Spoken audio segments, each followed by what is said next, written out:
Марк жазган жакшы кабар. 1-бөлүм. Кудайдын уулу Иса Машаяктын жакшы кабарынын башталышы. Пайгамбарлардын китептеринде мына: мен сенин алдыңан өзүмдүн периштемди жиберип жатам. Ал сага жол даярдайт.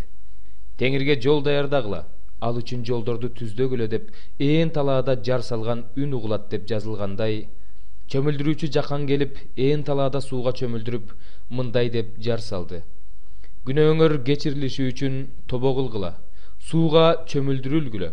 Бүт жүйүт эли жана бардык Иерусалимдиктер ага келип, күнөөлөрүн моюндарына алып ачык айтып жатышты. Жакан аларды Иордан дарыясына чөмүлдүрүп жатты.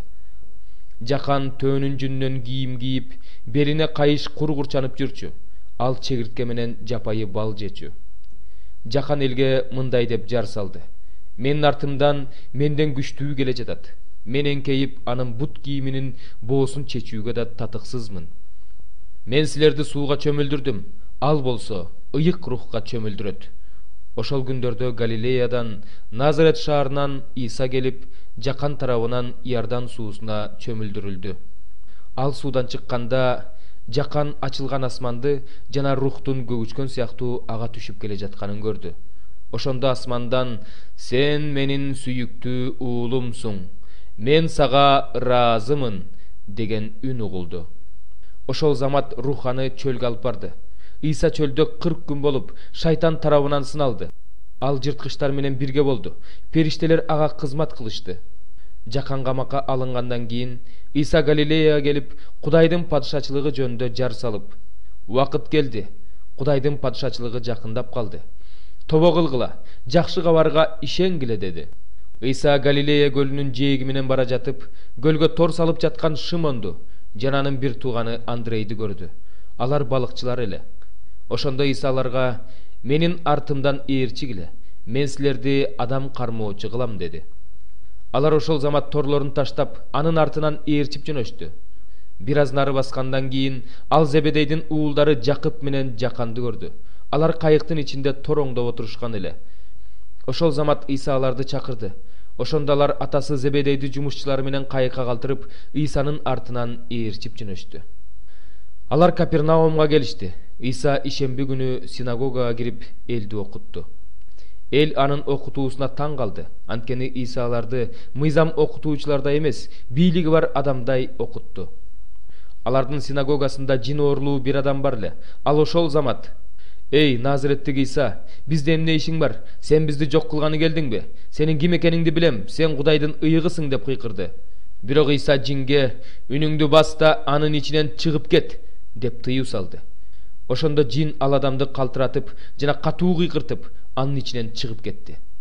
Бардыгынын үрөйлөрү учуп, бири-бирине: бул эмнеси? Бул эмне деген жаңы окутуу? Ал жиндерге бийлик менен буйрук берип жатат. Алар болсо ага баш ийип жатышат дешти.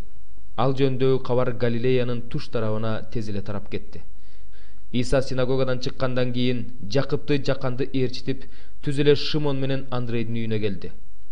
Шимондун кайненеси ысытма оорусу менен ооруп жаткан. Исага дароо ал жөнүндө айтышты. Ошондо Иса оорулуунун жанына келип, колунан кармап тургузду. Аял ысытма оорусунан ошол замат айыгып, аларга кызмат кыла баштады. Күн батып кеч киргенде ага бардык оорулууларды жана жин оорулууларды алып келишти. Шаардын бардык эли эшиктин алдына чогулду. Иса ар кандай оорудан азап чеккен көптөгөн адамдарды айыктырды. Көптөгөн адамдардын ичинен жиндерди кууп чыгарды. Алардын сүйлөшүнө жол берген жок. Анткени жиндер анын Машаяк экендигин билишчү. Эртеси Иса таң ата электе туруп, үйдөн чыгып, ээн жерге барып сыйынды. Шимон жана анын жанындагылар Исаны издеп жөнөштү. Аны табышканда бардыгы сени издеп жатышат дешти. Иса аларга: жакын жердеги башка кыштактарга, шаарларга баралы.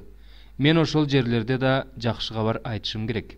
Анткени мен ошон үчүн келгем деди. Ошентип ал бүткүл Галилеяны аралап, алардын синагогаларында элди окутуп, жин оорулуу адамдардан жиндерди кууп чыгарып жүрдү. Исага пес оорулуу бир адам келип, тизелеп жыгылды да: эгерде сен кааласаң, мени таза кыла аласың деп жалынды. Иса боор ооруп ага колун тийгизди да: каалайм, таза бол деди. Ошол замат ал пес оорусунан айыгып таза болуп калды.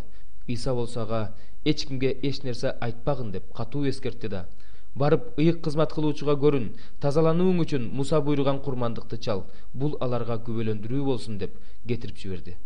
Ал болсо ал жерден кетти да болгон окуяны элге жая баштады. Ошондуктан Иса шаарга ачык кире албай, шаардын сыртындагы ээн жерлерде болду. Ошондо да ага бардык жерден эл келип жатты.